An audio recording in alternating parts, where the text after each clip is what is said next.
Yorana et bienvenue dans Manava. Le rhum est un des alcools les plus consommés au monde et il en existe des milliers, alors plus différents les uns que les autres. La Polynésie n'est pas en reste et nos invités du jour vont nous parler de la production locale et qualitative de ce breuvage. J'accueille aujourd'hui Marotea Vitrac, qui est président du syndicat de défense de l'indication géographique rhum agricole de Polynésie française.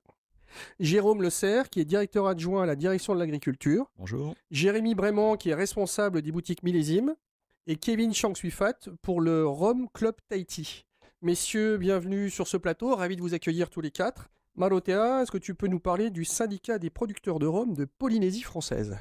Alors le syndicat des producteurs de rhum, c'est donc un organisme qui s'est créé il y a quelques années, il y a 3 ans maintenant, donc sous l'impulsion d'une des distilleries du territoire, hein, qui fait partie du syndicat. Et elle regroupe les producteurs de rhum, comme son nom l'indique, pour plusieurs raisons. Donc la première raison, c'est la défense finalement de nos beaux produits, donc des produits qui sont faits localement. Et donc la défense vis-à-vis de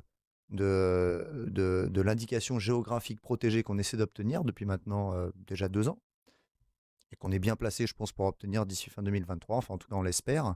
Mais c'est également la promotion, voilà, la promotion, le développement donc d'actions qui vont viser à développer notre filière. Donc développer naturellement tout ce qui tourne autour du rhum, mais aussi tout ce qui tourne autour de la canne à sucre. Voilà, donc défense et développement. Alors, on parlait de l'indication géographique protégée, on l'appellera IGP pendant l'émission pour éviter de le dire à chaque fois. Auprès de qui vous avez fait cette démarche pour Alors, obtenir l'IGP? Alors, la démarche IGP, elle est effectuée d'abord auprès de la direction de l'agriculture, donc Jérôme pourra Donc vous en localement, parler localement, tout à très fait. bien. Et ensuite, c'est un dossier qui devrait être défendu auprès de l'INAO, donc Donc l'INAO, qui est l'Institut. l'Institut national d'appellation d'origine, donc qui Voilà, est situé en France. merci de préciser. Et donc, ça dépend en France du gouvernement métropolitain, mais aussi, surtout, de la Commission européenne. Donc, c'est-à-dire qu'il va falloir modifier le code des boissons spiritueuses auprès de la communauté européenne. Et donc, ça, c'est un dossier qui doit d'abord être validé ici, puisque le pays a compétence, hein, via la DAG, et ensuite qui devrait être défendu auprès de la Commission européenne. Donc, c'est pas un chemin de croix, c'est bien entamé, c'est une vraie démarche de pro, on est en plein dedans, on est tous passionnés par ce qu'on fait. Et donc, on aura, je pense, hein, sincèrement, un vrai aboutissement fin 2023 ici, localement. Et puis, on espère peut-être fin 2025, fin 2026, mais c'est difficile de s'engager sur un délai au niveau de la métropole et de l'Union européenne. Jérôme, ça veut dire qu'on essaye de tirer les choses vers le haut pour le qualitatif et que donc la direction de l'agriculture travaille, on va dire, de concert avec la possibilité d'obtention de cet IGP? Oui, c'est un enjeu fort pour la filière d'avoir un signe de reconnaissance de la qualité de l'origine. Et donc nous, la demande du syndicat a été déposée récemment et nous, on est en cours d'instruction du dossier pour qu'il soit déjà validé au niveau local et comme l'a dit Marotea, pour après porter le dossier au niveau de la France et de la Commission européenne. Alors, Jérémy, comment sont perçus les roms locaux par la clientèle en Polynésie? Bah, écoute, j'ai envie de te dire que ça a beaucoup évolué depuis 8 ans maintenant qu'on commercialise du rhum qualitatif. Ça a beaucoup évolué. Aujourd'hui, on a une vraie reconnaissance de la part de nos clients qui viennent naturellement et en priorité sur les rhums locaux, ce qui n'était pas du tout le cas avant. On a la chance maintenant de pouvoir avoir notamment des rhums vieux qui sortent au compte-gouttes, mais qui font partie des produits qu'on peut commercialiser. Donc aujourd'hui, on a une vraie reconnaissance de la part de notre clientèle. Nous, sur la vente aux particuliers, mais on le voit aussi dans le réseau CHR, dans le réseau Le réseau de CHR, c'est hôtel, restaurant, hôtellerie, café, ça. restauration, comme tu le dis. Aujourd'hui, ça fait partie des produits qui sont incontournables sur les cartes des restaurants et bien entendu dans les boutiques. Kevin, pour le Rhum Club Tahiti, je l'ai bien dit, Oui. est-ce que vous aussi, alors déjà, tu vas nous expliquer ce que c'est que le Rhum Club Tahiti, et ensuite, est-ce que vous avez vu une différence avec la nouvelle filière, enfin on va dire la filière plus qualitative qui est mise en place, et est-ce que les amateurs de rhum que vous êtes en sont satisfaits? Ah oui, complètement, hein. Dans le Rhum Club Tahiti, bon, maintenant on est, je sais plus combien, depuis 2 ans, hein. Je pense que c'est très bien perçu parce que, comme Jérôme l'a dit, Jérémy. hein, Jérémy, pardon, ben les rhums sont devenus de plus en plus qualitatifs. Et puis on a de plus en plus enfin, il y a de plus en plus d'engouement en fait. Et pour nous, les amateurs éclairés, je dirais, c'est complètement positif. Puis une petite fierté locale aussi, on est Oui. content de goûter, Oui, bah oui, c'est de ça. goûter des produits de qualité locaux. Complètement, Ah. complètement. Voilà.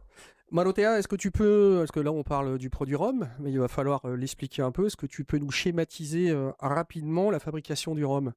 Alors, Bon, je sais que tu le peux, hein. Oui, naturellement. Mais je te remercie de poser la question. C'est très sympa de me mettre comme ça un petit peu en challenge, ce gros challenge.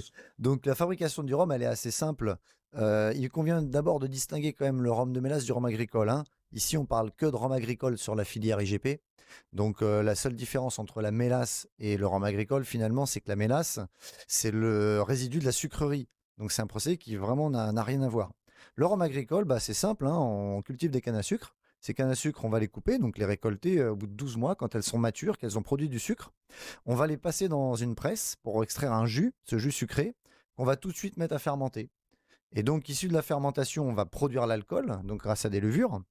Et une fois qu'on a notre jus fermenté, on va ensuite le distiller avec différents types d'équipements. Donc, on peut avoir des colonnes, des alambics, voilà. Donc, ça, c'est à chacun son équipement. Oui, ça amène la patte, là. Ça amène ton Ça, savoir-faire. alors, le savoir-faire, il vient de toutes les étapes, en fait. L'appareil de concentration, ce n'est qu'un concentrateur. Il faut simplement qu'il soit bien utilisé.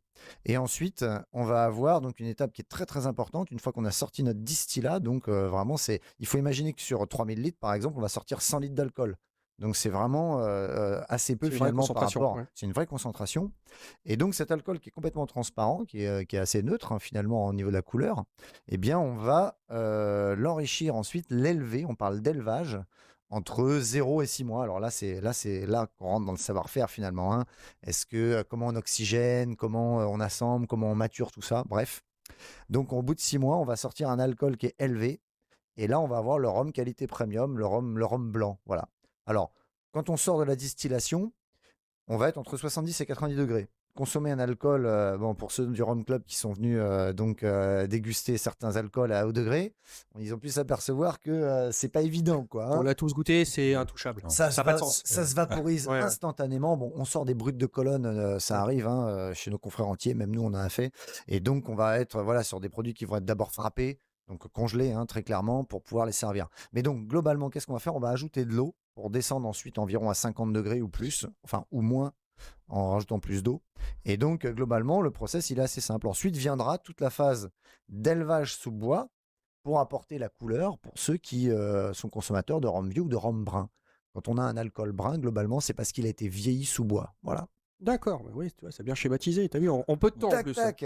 Jérôme, est-ce qu'il existe une canne à sucre endémique à la Polynésie ou spécifique à la Ah, c'est Polynésie? peut-être pas le spécialiste là. Alors, Alors, je vais laisser Marotea on repart chez répondre, Marotea ouais, parce que c'est lui le spécialiste. Allez-y, on Il- repart il- chez Marotea. Il fait une thèse sur le sujet. Donc, Je te laisse la savais, mais parole. je me suis dit, je vais pas laisser Marotea faire toute l'émission quand même, mais bon, Bah, même si ça serait avec plaisir. Alors, est-ce qu'il y a une canne à sucre endémique ou spécifique à la Polynésie? Alors spécifique plutôt parce que endémique, bon, ça voudrait dire un exemple d'endémisme par exemple, c'est le Tiare-Apetei sur le Monte Mehani à Ariatea, tu vois. Donc ça, on va pas parler d'endémisme, on va même employer différents termes. On peut parler de canne indigène, d'introduction polynésienne ancienne. On parlera plus pour la canne d'introduction polynésienne ancienne en réalité, puisque c'est une plante qui a accompagné les Polynésiens d'île en île durant leur migration. Ce qu'on pense aujourd'hui, en tout cas, bon, bah, ça part d'une intuition, puis c'est quand même aussi, je dirais, appuyé par le résultat de nos recherches, hein, puisque je le rappelle, je fais une thèse de doctorat donc, à l'Université de Polynésie, au laboratoire de l'UMR-EIO, c'est important de les citer parce qu'ils accompagnent donc, ces recherches. Eh bien, on s'aperçoit quand même qu'on pourrait éventuellement avoir une spécificité qui serait liée plutôt à la zone Polynésie que Polynésie française, parce que chez nos confrères hawaïens, on retrouve ces variétés, et alors là, bon, il faudra se souvenir à ma soutenance de thèse l'année prochaine en juin. On prend Mais rendez-vous. je ne sais même pas si j'aurai assez de 45 minutes pour expliquer le phénomène. Voilà. Il faudra parce que tu n'auras que 45 minutes. Je le sais bien. Et d'ailleurs, ça m'angoisse pas, mais ça va être compliqué. Donc en fait, on a une canne à sucre, on va dire, sur le bassin Pacifique, quoi. Plus ou On moins. aurait probablement, ça reste à prouver, tu vois, c'est toujours quand on fait des recherches, hein, plus on découvre, plus ça s'ouvre large devant nous. On a l'intuition, d'après ce qu'on voit, et les premiers éléments de recherche aussi nous donnent, voilà, avec toutes ces mesures, des éléments qui nous permettraient de dire qu'on a une spécificité. C'est difficile à dire exactement aujourd'hui, en tout cas, c'est en bonne voie. Jérôme, est-ce qu'il y a un cadre réglementaire particulier pour la culture de la canne à sucre en Polynésie? Non, non, il n'y a pas de cadre réglementaire sur la plantation en elle-même. Nous, on suivra le cahier des charges qui sera validé par le syndicat et par le pays pour que les variétés qui sont préconisées par le cahier des charges soient celles qui sont plantées par les agriculteurs. D'accord. On est à peu près à combien de plantations de canne à sucre actuellement? 50 hectares, c'est ça, pas loin? Un peu plus. Un peu plus Aujourd'hui, on maintenant? était à 50 hectares il y a 3 ans. Aujourd'hui, on est plus à plus près des 70 hectares. Donc, c'est une croissance assez rapide finalement pour une filière et on peut que s'en féliciter. Voilà. Donc, effectivement, il y a pas de cadre réglementaire, juste pour reprendre ce que disait Jérôme, il n'y a pas de cadre réglementaire précis, hein, c'est de l'agriculture. Donc, voilà.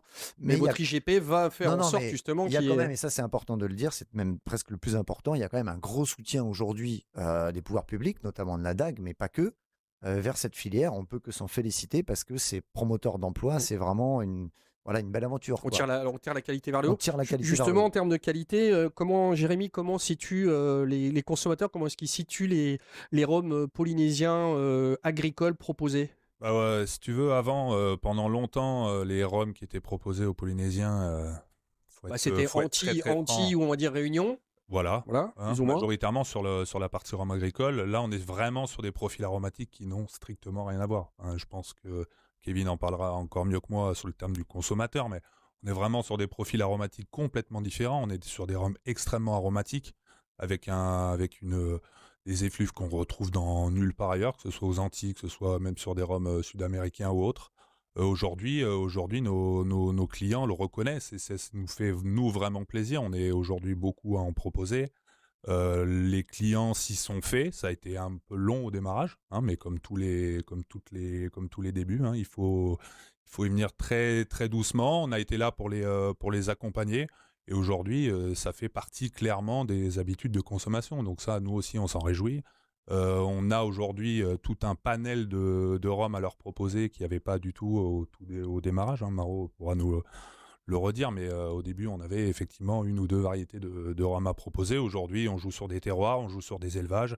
Le client s'y retrouve. Sur les types de cannes aussi, Sur parfois. les types hein. de Il y a cannes, des cuvées particulières. exactement. Donc aujourd'hui, on a tout un large panel à proposer à notre clientèle et les clients en sont ravis. Et aujourd'hui, effectivement, on le voit, hein, dans nos statistiques de vente, si on peut parler comme ça.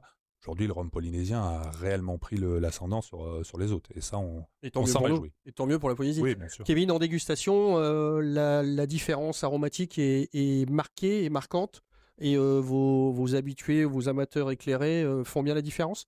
Oui, complètement. C'est-à-dire que si on compare ça avec le terroir martiniquais, ça a complètement rien à voir. Il y a, comme Jérémy l'a dit, effectivement, au niveau des senteurs, des effluves, on n'est pas du tout sur la même chose. C'est Tu peux nous parler de ta 2-3 traits aromatiques à mettre en avant? je dirais qu'on est moins sur un profil poivré, on est plus sur du fruité, du floral que poivré. Moins terreux, enfin ça dépend maintenant Ouais. de Oui. certains rhums, hein, ça, Parce qu'il faut savoir que ça c'est soit aux ça. Antilles, entre Martinique, Guadeloupe, il va y avoir C'est des profils aromatiques différents, C'est entre ça. les Saintes aussi, et ainsi de suite. C'est très vaste. On va être plutôt sur la canne fraîche ici, hein. La Il y a canne cette fraîche. notion qui est très dynamique, cette note florale aussi qui est très marquée. Une note, Et, quelque chose qu'on retrouve beaucoup, enfin nous je trouve qu'on retrouve beaucoup, c'est ces notes également truffées, qu'on retrouve peu sur d'autres terroirs de rhum à travers le monde. Bon, vous voyez que C'est ça peut avoir une vraiment vraie intéressant. diversité, quoi. C'est ça, c'est effectivement, comme oui, effectivement, les notes truffées, oui, ça je confirme. Est-ce que vous faites des dégustations comparatives? Alors, ça n'a pas de sens d'opposer les choses, mais ça peut avoir un intérêt, c'est justement de goûter, allez, on va dire à titre égal, donc taux d'alcool égal, un rhum antillais, un rhum réunionnais et un rhum polynésien. Ça vous arrive de faire ce genre Personnellement, oui, à Oui. la maison, chez moi, je me fais mon petit line-up comme ça, et je fais mes petites fiches de dégustation, pardon, et ça n'a rien à voir. Euh, Au niveau, justement, la qualité des rhums est maintenant reconnue en Polynésie, mais l'intérêt aussi, c'est de faire découvrir à l'extérieur de la Polynésie. Comment Marotea vous présentez régulièrement, donc l'association on va dire, des différents fabricants de rhum en Polynésie sont régulièrement maintenant médaillés sur les salons. Et ça, on le découvre depuis quelques années. Et comment est-ce que c'est perçu par les consommateurs à l'extérieur? On est super bien accueillis partout. La preuve, on a des toutes petites productions et malgré ça, effectivement, depuis quand même quelques années déjà, on peut le dire, hein, on est primé. Alors, on pensait que c'était des accidents au début, voilà, que c'était un effet de mode et en fait, non, puisqu'on continue d'être primé. Nos rhums ont encore été primés là récemment au salon d'agriculture de plusieurs distilleries, hein. Oui, oui, Donc oui, c'est toutes distilleries confondues, c'est oui, pas un bien sûr. Oui, oui. accident, hein. Donc il y a il y a un vrai attrait, je pense, effectivement, pour le goût du rhum de Polynésie parce que il a un goût, bah, comme l'ont souligné, hein, Kevin, Jérémy, voilà, il y a vraiment une aromatique particulière. Et c'est d'ailleurs un requis, hein, pour avoir notre IGP. Donc il faut qu'on soit capable de montrer qu'on a une spécificité dans le process, dans la façon de fabriquer, dans le savoir-faire, mais pas que. On doit aussi avoir voilà, des éléments de Il faut démontrer un terroir. style polynésien, en Et fait. donc nous, le gros truc, c'est les variétés de canne ancestrales qui apportent une aromatique. Voilà. Alors, je vous entendais dire tout à l'heure canne fraîche, florale, etc. Bon, effectivement, c'est du vocabulaire qu'on entend assez souvent. Des notes végétales, des notes anisées, réglissées, voilà, qui sont vraiment dans les critères de dégustation de l'IGP pour valider ou pas nos rhums. Donc, pour répondre très clairement à la question, c'est super bien accueilli et on en est ravis parce que ça nous booste, ça nous motive à faire encore plus, quoi. Jérôme, ça veut dire aussi que on n'est plus dans on n'est plus dans l'exceptionnel ou dans, on va dire, tu disais tout à l'heure, par hasard, plus du tout. Maintenant, c'est récurrent. Donc, est-ce que ça motive aussi le pays à donner un coup de pouce, même s'il est déjà bien donné à la filière? Oui, c'est une filière qui est plus qu'en démarrage et que nous on soutient parce que c'est une filière qui est vraiment en développement, qui a des belles perspectives de développement. Après, on l'accompagne comme toute filière agricole, mais c'est vraiment une filière qui remplit quand même pas mal d'objectifs du schéma directeur de l'agriculture en termes de besoins en plantation, en termes d'implantation dans différents archipels, puisque les productions se développent dans différents archipels, en termes de capacité à l'export. Donc ça, c'est vraiment les choses qu'on recherche sur les filières. En termes de développement durable, puisqu'il y a une vraie implication, une volonté de développer la production biologique de canne pour faire un rhum biologique. Donc oui, c'est une filière qu'on accompagne et qui a des potentialités importantes. Est-ce qu'avec le développement, on peut imaginer, parce que là, on parle du rhum en Polynésie, mais est-ce qu'on peut imaginer aussi un IGP lié au terroir? C'est-à-dire Taha, Raiatea, Tahiti. Alors, l'IGP est déjà lié au terroir, hein. Ouais, mais est-ce que ça peut être indiqué particulièrement sur la bouteille? Oui, ce Oui. sera des spécificités. Donc Pardon, ça, c'est... Tu voulais dire spécificier par archipel, les choses Oui. comme ça, encore plus fines.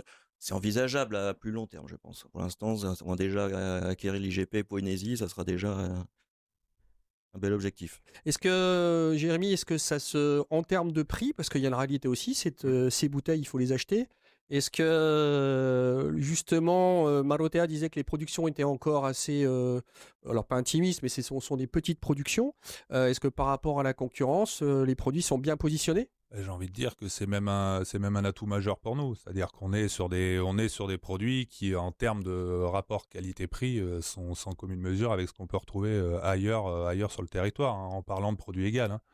On prend des rhums agricoles qui viennent des Antilles, on n'est pas du tout sur les mêmes tarifs avec nos rhums de Polynésie. On est sur des prix bien moindres pour une qualité, très honnêtement. Alors, je ne sais pas si je prêche ma paroisse en tout cas, mais je trouve que qualitativement, on fait vraiment jeu égal avec des pays ancestraux dans la production de rhum. Et aujourd'hui, effectivement, on a en plus de ça derrière des tarifs qui sont très très compétitifs et qui surtout peuvent permettre à tout le monde de pouvoir déguster enfin un rhum de qualité en Polynésie.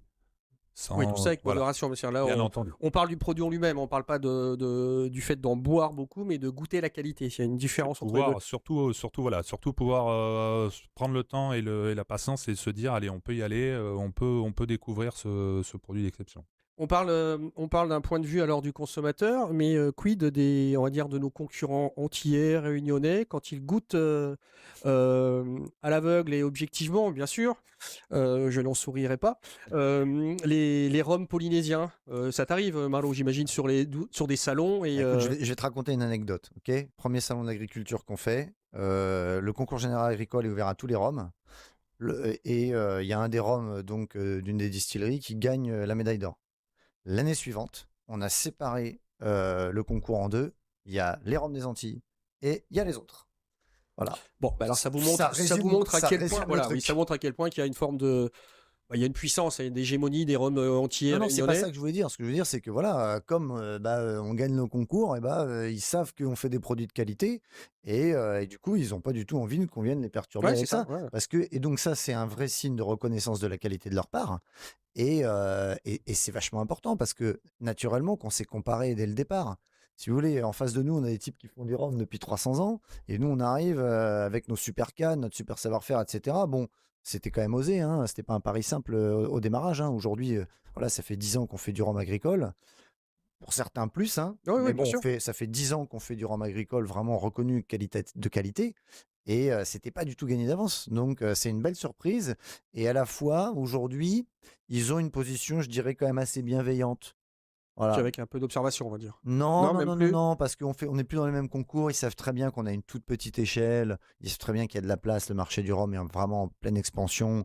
On fait une toute petite production. Nous, on annonce aujourd'hui qu'on veut faire des dizaines, des centaines d'hectares. Et je pense qu'on a raison parce qu'on a la possibilité de le faire. Mais ça restera toujours moindre par rapport à ce Ouais, qu'ils mais comme font. tu dis, il y a 300 ans de culture d'un 300 ans de côté et culture, nous, on a 30 ou 40 ans. Quoi, donc, 20 000 voilà. hectares à La Réunion, Ouais, 10 voilà. 000 hectares en Guadeloupe. Bon, voilà, calme. Kevin, est-ce que le Rhum Club, en tout cas les gens qui sont maintenant adeptes du rhum, est-ce que c'est une mode ou est-ce que c'est devenu, au même titre que les amateurs d'autres alcools de qualité, c'est devenu du concret et ça va durer encore longtemps? Je suis pas sûr. Enfin, difficile à dire, je dirais. Ça dépend des personnes, hein. Tu vois, il y a eu une mode, hein, Voilà. ça fait 5-6 ans que les rhums sont devenus à la mode. Il y a une vraie complexité maintenant, hein. Oui, c'est Et ça. qu'est-ce que vous recherchez justement dans ces dégustations-là? Euh, Moi, personnellement, je cherche la diversité, des produits simples, efficaces, certains complexes. Donc ça va dépendre de ce qui sort, hein, au niveau des rhums vieux, par exemple. Donc j'imagine qu'à Voilà. chaque fois qu'il y a une nouvelle production, Nous, on est à l'affût. voilà, vous êtes à l'affût On est à l'affût. de l'ensemble des producteurs polynésiens. Dès C'est qu'il y a ça. une nouvelle cuvée ou une petite production, vous sautez dessus. Exactement. C'est complètement ça. Et Ouais. pourquoi cette passion pour le rhum? Euh, je dirais que j'ai découvert ça il y a 2 ans. Et puis, à la base, je buvais que de la bière ou du vin. Et j'ai découvert ça petit à petit. Et maintenant, je suis en plein dedans. Et c'est que du plaisir. Parce qu'en termes d'aromatique, je trouve que le rhum a plus de diversité que les autres spiritueux comme le whisky ou le cognac, etc.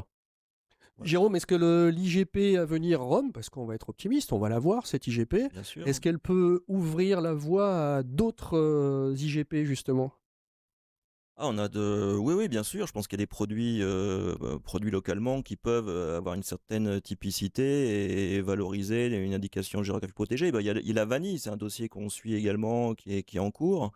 Après, j'en vois pas d'autres là tout de suite, mais oui, je pense qu'il y a d'autres produits qui peuvent acquérir, même si c'est jamais très simple, parce que l'idée, c'est vraiment de montrer que cette qualité, cette spécificité est due au terroir, donc ça demande quand même pas mal d'études avant de se lancer Et puis il faut de la pour obtenir. constance, de la régularité, Ah du oui, exactement. Oui, sérieux. derrière, il y a un cahier des charges avec des contrôles réguliers. C'est ça qui montre qu'au consommateur derrière et qui lui donne une garantie sur la qualité du produit. Et une fois que l'IGP est acquise, est-ce qu'on peut la perdre? Est-ce que si on commence un peu à faire, Bien on se sûr. dit, allez, c'est acquis, on est tranquille, Ah bah ça veut bien dire sûr. que l'IGP implique un maintien de qualité permanent. Absolument, c'est une vraie démarche qualité avec des organismes de contrôle, avec un plan de contrôle, avec des enregistrements, des contrôles de terrain, des contrôles des volumes, des contrôles de la qualité de la production. Enfin voilà, on a une vraie démarche, ce qui pourrait s'apparenter à une démarche licencieur finalement.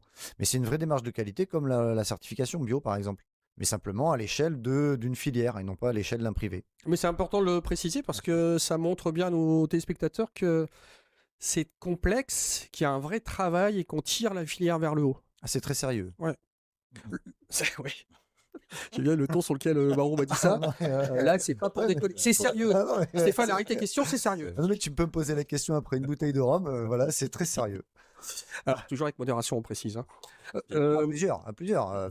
Jérémy, comment est-ce que justement, on en parlait tout à l'heure, mais je ne sais pas si tu as déjà eu l'occasion de faire la dégustation avec les touristes de certains produits et quel est leur retour? Parce que la majorité des touristes qu'on peut avoir sont habitués à des rhums industriels sur les marchés différents. donc très riche, limite saturé en mélasse, en sucre. Et D'accord. là, on arrive sur des rhums agricoles. Est-ce qu'ils perçoivent vraiment la qualité? Oui, oui, oui, oui, oui. Non, non, ils perçoivent la qualité. Alors, je fais juste une petite parenthèse par rapport à nos amis qui ont eu l'occasion soit de séjourner, soit d'aller en vacances aux Grandes Antilles. Forcément, ils arrivent ici avec un petit peu d'a priori.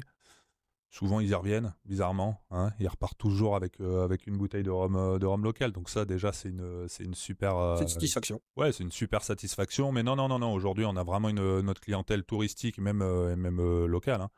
La qualité est là. Aujourd'hui, on n'a plus à faire comme on faisait les premières années, à faire toute une explication de texte assez longue en expliquant moult et moult choses pour que les gens se rendent compte de la qualité. Je pense qu'aussi ça commence à faire parler, hein, à l'échelle internationale. J'ai eu l'occasion d'aller pour faire un petit pit stop en France ces derniers temps et de voir que on en commercialisait aussi en métropole. Donc les gens commencent aussi voilà, à Oui, y parce qu'il faut goûter. savoir que, évidemment, on le propose en Polynésie, mais il est fait aussi, il est exporté. On peut le retrouver dans certaines maisons spécialisées en rhum, on va dire sur Paris, sur la Voilà, tu as France. tout compris. Et donc, non, non, aujourd'hui, effectivement, les gens reconnaissent la qualité. Ce qui est aussi intéressant pour nous et qui sommes là pour faire passer un message, parce que nous, on n'est que des revendeurs, entre guillemets. Il y a tout un travail derrière, il y a une belle histoire à la fois humaine, une belle histoire aussi de qualité. Maro en parlait, mais Ouais, une mise en les avant cannes, voilà, les du cannes terroir. ancestrales, Voilà. c'est important, c'est des choses qui nous passionnent déjà, nous autres cavistes, mais qui, effectivement, quand tu en parles à la clientèle, forcément, les yeux brillent. Et ça, Ben voilà, ça c'est génial. ça fera office de conclusion. On en sait maintenant un petit peu plus sur cette filière qui, nous le souhaitons, obtiendra prochainement son appellation d'origine, pas son appellation, son indication géographique protégée, qui sera déjà très bien.